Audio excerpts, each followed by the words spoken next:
Hello, Homestead. I'm Greg Gilio, principal here at Homestead High School, and this is our weekly video message for Friday, April 23rd. I have a new computer, so I'm able to put some virtual backgrounds on here. So I have a picture of our Homestead freshman orientation that happened a couple weeks ago, but just thought it'd be kind of fun to have a little different view on here than what we've been doing. I also don't have a guest star for guest speaker for this week, but I will be getting back to that next week. Everyone was a little busy this week, so I didn't want to put one more piece of pressure on everybody, but gonna show you some stuff that we only have a few questions from this week's survey. So I'm going to show you some things from our opening. Let me go ahead and share my screen here and get going with our presentation this week. So again, as I said, this is Friday, the 23rd. We have a couple of shout outs here. And again, these are in the survey. It's asking to send them a rose or a flower or a bouquet of flowers. So roses by any other names here is what I'm calling this slide. And there was a kind of a general one in here about thanks for keeping the Homestead community informed with the weekly videos. Q&A helps with transparency and communication. Hope this continues in the fall. This is not something I had thought about doing until we went to remote learning, and now that we're still in hybrid learning. But I do like it. I think it's been a really great tool. It's been effective. So I am trying to keep it up for next year. So we'll keep moving forward. I think it's been a successful thing. So thank you for that feedback. And I definitely will keep on keeping on.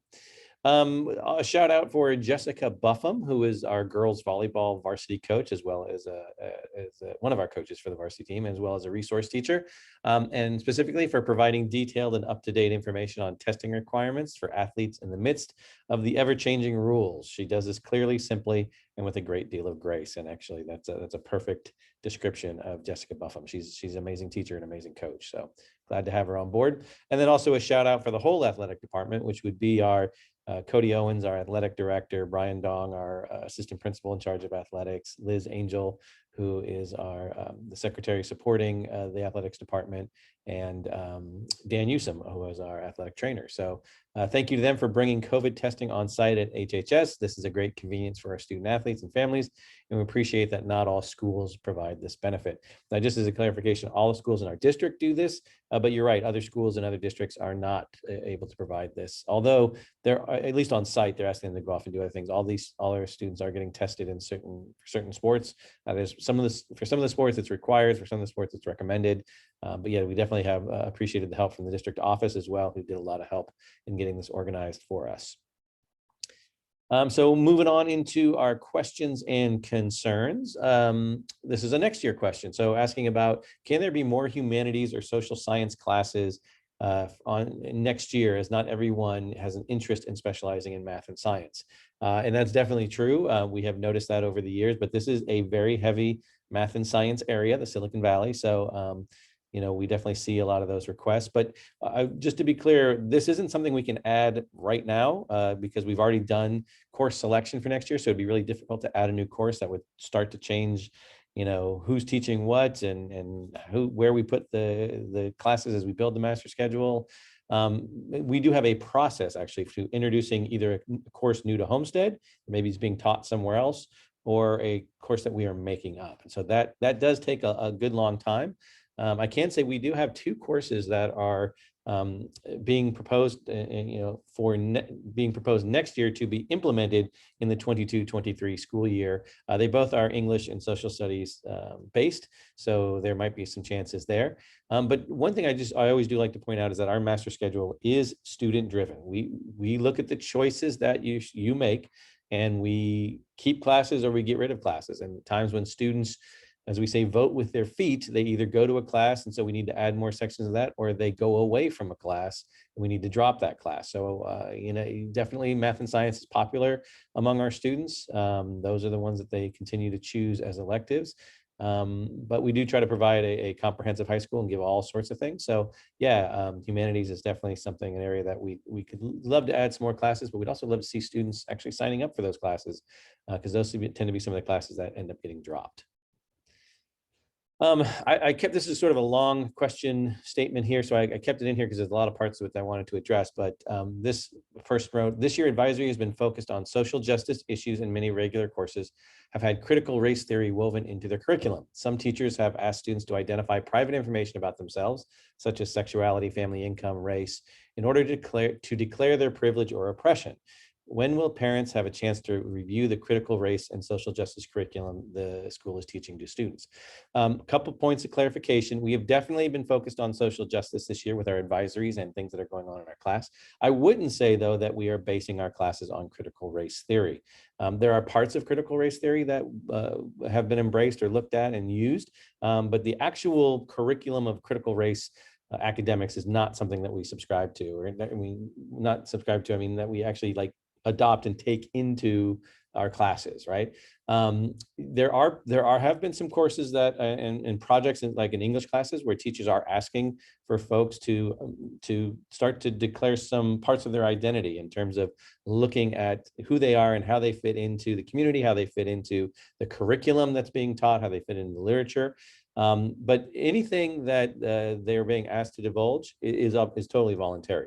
They do not have to identify those, and teachers do go through that and say what only you feel comfortable, describing. And so there are times where some students feel like I can divulge everything. I want everyone to know everything. I mean, I'm an open book. Other people are more private and don't want to share some of that, and that's all fine. In those assignments, and I've looked at a lot of those assignments, there are choices for alternatives and that kind of stuff. But really what it comes down to is a lot of what like English classes are about, and sometimes some of our history classes about, are sort of who am I and how do I fit into this world, and how am I perceived or others perceived in literature. So it is something that to be honest has been used for years in terms of delving a little bit deeper into English. And so, one of the things I want to just share with you is, we're totally happy to share any of the advisory work that we've done. I have all of it in folders. If you want something, just email me. I'm happy to share it with you. We have talked about maybe next year when we continue our advisories, and we won't be able to continue them in the same way, but we'll be looking at ways to do that because these have been very effective. Students and staff have been really pleased with a lot of the work that we're doing. That we, are going to be carrying over some of this, and we're going to be trying some new things. And so, I'm happy to share whatever you want if you have some questions or comments you want to look at. If it's for a particular class, say it's an English class doing a project like a tapestry program or something like that, feel free to email the teacher. A lot of that stuff is posted already on Schoology, so you can look it up there. Or if you want to ask the teacher, go ahead. So again, we definitely have taken a look at social justice. We have looked at things such as systemic racism, but we're also doing things about celebrating the cultures that are represented here at Homestead. And again, part of what we're trying to do is get rid of things that are hurtful and hateful that is happening to our students and staff. But we're also looking to build empathy and understanding between groups, because even though they may go to school every day together, they don't necessarily know each other. They have assumptions about things that they know or think they know. And so we're helping to try and break some of those stereotypes and just trying to get everybody to understand each other and kind of come in each other with a lens of appreciation. So I know that there is some controversy with critical race theory. I know there's some controversy with even saying something about systemic racism, but again, looking at a lot of the work that we're doing, this is something that the students and staff and community have been asking us to do, and quite frankly, we are quite pleased to do it. So, but again, questions or comments, happy to answer them. You let me know, and we will be thinking of a way to try and share these with parents in a more open way, because I know we've had questions about like, well, what does this advisory mean and how's it going? And so happy to do that. Maybe we'll come up with a good way to share that, maybe on our website or maybe even through some of these emails. But thanks for that question. I thought it might be kind of fun, instead of having a guest speaker, for you to get a little glimpse of what's been going on campus this past week. Those of you who are at home maybe don't get to see this, or your parents, you might get that standard response of how was school today, and like, oh, fine, what went on? Nothing, right? But here are some things that are going on. I thought it might be kind of neat for you to see what the campus looks like. So again, is that the picture behind me and the picture that's a couple pictures here? This is our HOP day. That picture with the students in the pink shirt, and that's Mr. Nefrata there in the middle. Those are our HOP leaders or commissioners. They created this, on-campus, in-person, socially distant orientation for our freshmen and new students who are new to us this year and never been to campus. And so as you can see, we had them grouped in circles away from each other, try to be 6 feet apart, or at least 3 to 6 feet apart. And then they went around campus, did different tours, got a lot of positive responses back, and it was helpful for kids to kind of get at least a little bit of a glimpse of where they were going on Monday when they showed up, or Thursday, whatever day was their first day back. Our daily symptom tracker, that is Maximus, our Mustang right there, scanning in his QR code, although he's using a radio, not a phone, but what do you expect from a horse, right? So anyway, that's there. We have these QR codes that are posted around campus so that when kids come, they scan and they fill out a question about how they're feeling today. And then depending on the answers, they're either allowed to go to class, or we call a parent and say, hey, your student isn't feeling very well.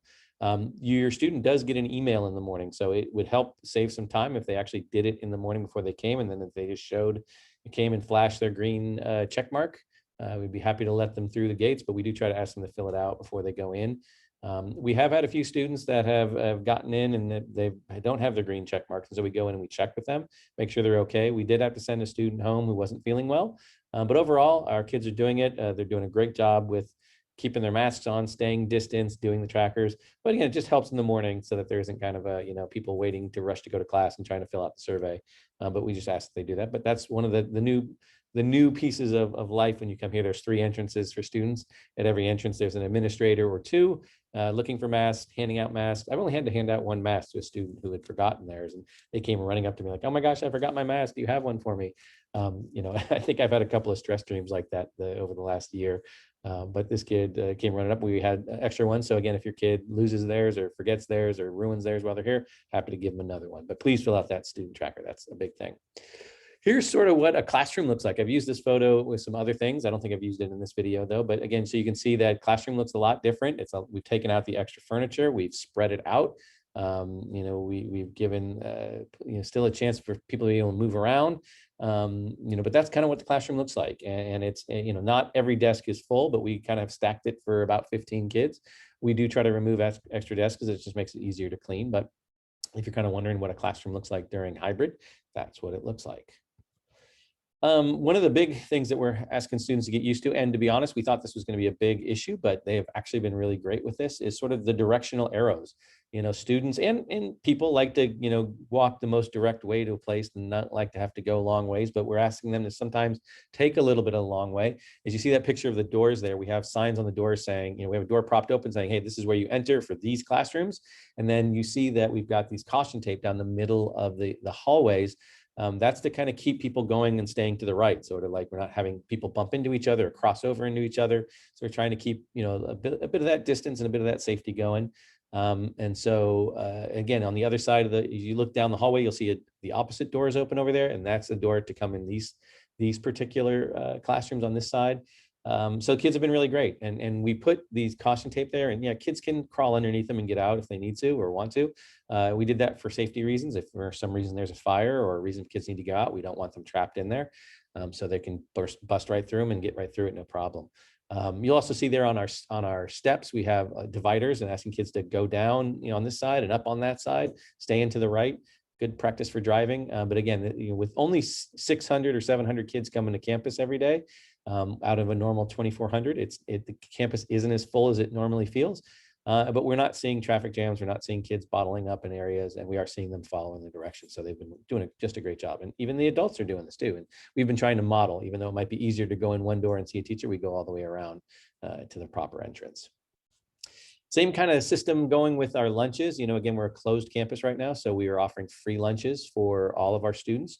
They first they're a little nervous, like, really, is it free? Like, absolutely. It is a limited choice. Sometimes we're getting stuff from outside. We've had some pizzas brought in.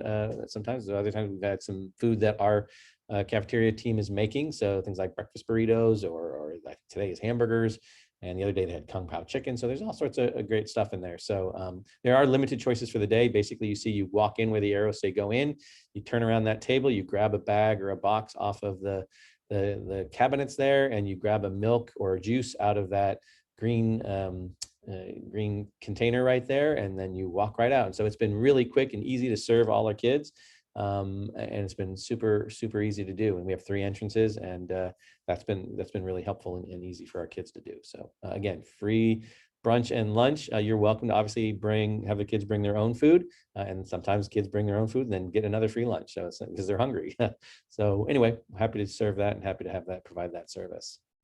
I just wanted to point out these pictures. I thought this was kind of fun. All our classes are doing some amazing things and working really hard to make this happen. But here's our music class. Actually, our music class has to be outside because of the wind instruments producing aerosols. And what you can't really see, because although you might be able to see a little bit of it, some of our horn instruments have actually these PPE over them, and so they're trying to reduce the aerosols being put out there. They also have masks that they're putting over their face with the hole so that they can blow into their instrument. Here's about 29 kids socially distanced outside, and Mr. Byrne is out there with a microphone, and kids are able to hear him on Zoom, and kids are able to hear him right there on campus. So it's kind of fun, and watching some of these things happen. Our choir class is doing the same, and there's some other classes that are going outside for different things as well too. So those are our pictures. I'll try and bring some more pictures for things that are going on, just so you get an idea of what it looks like on campus. And again, one of the things I want to point out, normally the messages I send home in pre-pandemic times was a lot about safety and how to keep our students and yourself safe when you're coming to campus. And now that we're coming back to campus, I want to remind folks of some of those things, because maybe we've forgotten things. The big one is no left turn out of the horseshoe. There are several parents who got pulled over by police officers because the police are out in force when school reopens. They want to make sure they're enforcing traffic laws. This is not something we call, it is something that they do. And I know some people were a little upset with us saying, why are we ticketing parents? It's not us, it is the sheriff's department. They have the right to come whenever they want to. And they tend to come at the beginning of years and maybe after breaks when people have gotten a little lax. But please, no left turn out of the horseshoe. If you turn right and then you go around, that's the best way. We're seeing a lot of bikers again, which is great, but some of them are not wearing helmets. Please make sure that they're wearing helmets. If you don't have a helmet or can't get a helmet, let us know. Talk to our deans, especially Mr. Anthony Nguyen. He is in charge of our safe routes to school, and we can find you a helmet if we need to. But we would want to make sure that, in the case that the kid falls off their bike, or maybe, something happens, that they're not injuring their head. So helmets are super important. You can also get a ticket for it. So we don't want that to happen either. Continuing on with the bikers, there are two places for bikers to go. One is to go up the Mary Street bike path and come on to campus right at the end of the staff lot there and up into the baseball fields. The other is to come up the access road, which is between the staff lot and the iHub. Please don't ride your bike in front of school. There's a lot of cars turning in and out there, and that's not a safe environment. So again, we ask that at the beginning of the day and the end of the day, you still follow both of those rules. And it makes it easier and safer on everybody. Cars, again, as you're kind of trying to come into campus, realize that those green bike lanes are meant, and students who are on bikes, or even community members on bikes, have the right of way. And so please keep those open as much as you can. Make sure that you're not blocking student access so they have to go out into the street. We don't want to see that happening either. Please try not to block traffic on Homestead. That can also get you a ticket, and it can also be unsafe. But again, if you pull as far forward as you can, that'll be helpful to get the others in behind you. Also, you can use both lanes. They're sort of wide enough to have two lanes in there. So come up all the way down, and you're dropping off kids at the very end. So it's really helpful if you come all the way down. Again, there's no student drop off on Homestead Road. That is also a ticketable and an unsafe situation. There was a situation a couple of years ago where we had a student get out of a car and run across the street and get hit. So we really don't want to see that. Fortunately, she was okay after a little bit of rest and recovery. But again, we don't want to risk that again. So please, no drop off in the student lot, in the Homestead Road or in the staff lot. Staff lot is reserved for staff and for construction. So really don't want to have people walking and driving through there. So again, the only places where you can drop off are the horseshoe and the student lot. So thank you very much for that. Also, please don't encourage your students to encourage them to cross at crosswalks, not to go through the middle of the street. Seeing lots of kids running across the road to try and get to class. So again, it's okay to be a couple minutes late. It's not okay to get hit by a car. So again, as you're coming to campus, please just know that traffic is picking up. People are always a little bit stressed in the morning. Maybe you're running a little late. If you can come a little earlier, that's fine. If you can't, just take your time. And just be aware and keep your eye open for bikes, for people walking, for other cars, and just try and be as safe as you possibly can. And then the last thing, just in terms of safety as well, too, just again, please have your students fill out that daily symptom tracker, as that's really important for us to be able to ensure that we are keeping a safe campus together for everyone. So again, hope you enjoyed your little tour through hybrid. We'll be starting back with some guest speakers again next week. If you have some suggestions, please fill out that survey. We've had very few student surveys submitted in April. But hopefully that picks up again, and you have some more questions. Actually, you know what? I just realized I didn't share my last piece of thing here. Hang on a second. There we go. So we're back to that. Forgot to talk about the important dates. So we have a bunch of important dates coming up, and actually you'll see that we're getting to the end of school here. So even the end of school is put on our important dates, but a couple things for you to pay attention to. Starting last week and kind of going on for a while now is the HHS drama department has their one acts, which are sometimes original things written by our students and performed by our students. Also, sometimes they're famous pieces that are performed by our students, but those are streaming online. So if you want to see some of the talent of our drama department, please check that out. Just go to the bulletin. There's a link in there. The 27th, there is the state championships for the National Econ Challenge. And I'm mentioning that because we have 4 students who qualified under the tutelage of Miss Christy Heaton. And so we're wishing them the best of luck on state championships on the 27th. Now is also the time of year we start looking forward to next year. So our dance team, the Equestriates, have tryouts on the 29th and 30th. Again, for more information, if you'd like to join the Equestriates, you do have to try out for it. There is information in our bulletin. So go to the bulletin, click on the link, and you'll get more. Even though we just started hybrid learning, our second progress report of the semester is coming out. This one's a little bit more critical than the first one because you're getting closer to the end of the year. So again, please take a look at those. If you're seeing some concerns or questions, please feel free to contact the teachers, counselors, administrators to try and get some help and support. We also have cheerleading tryouts for next year's team. They'll be on the 30th as well. We also have some auditions for the national anthem. So again, we will be having a in-person graduation. We're going to be having several small ceremonies. The details will be coming out. I don't have dates yet, but know it's that week of June. But if you're a senior and you want to sing the national anthem or perform the national anthem, we've had instrumentalists do it before too. So the testing or the auditions for that's on the 5th, May 5th, that is. And AP testing is starting on May 10th, and that goes through all the way into June. So there's a whole bunch of those coming up. So check your calendars for those if you signed up for those tests. To know when you're supposed to be testing, you can always talk to Mr. Dong if you have more questions. We do have CASP testing. This is our state standardized testing. That's going to be happening on Wednesday, the 12th and the 19th. These are primarily for juniors and some sophomores. And it's only for students who are opting in this year. In years past, everybody has to do it and you can opt out. And there's a very few that opt out. This year, though, you have to manually choose that you want to do it. So if you have any questions, you can talk to Ms. Hannigan about that, but we will be administering those on the 12th and 19th. You should have been getting emails about that. Opportunity Week, which is what we are calling what used to be called Finals Week. That is happening on May 28th through June 3rd. So again, some teachers will be giving some finals. Some teachers will be doing different culminating activities. Some teachers will be offering opportunities to make sure their grade is as solid as can be before the end of the year. So please have your student check with the teacher to see what they're doing in that week. But that's important. Seniors always end a little bit early. They have finals the week before that.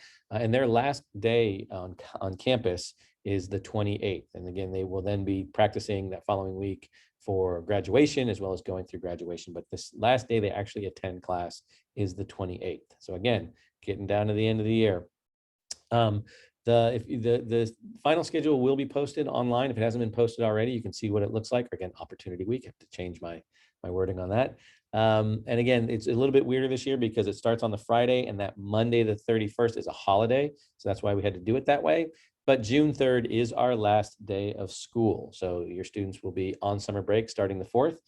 Teachers do come to work on the 4th, and that's their last day, and they get grades turned in and work done and all that kind of stuff. But that's sort of our big things that are happening here. So thank you for sticking through all the way to the end with me. And again, there's a lot of great stuff coming up, and I look forward to meeting with you next week. So have a great one, stay safe, and we'll see you soon. Bye.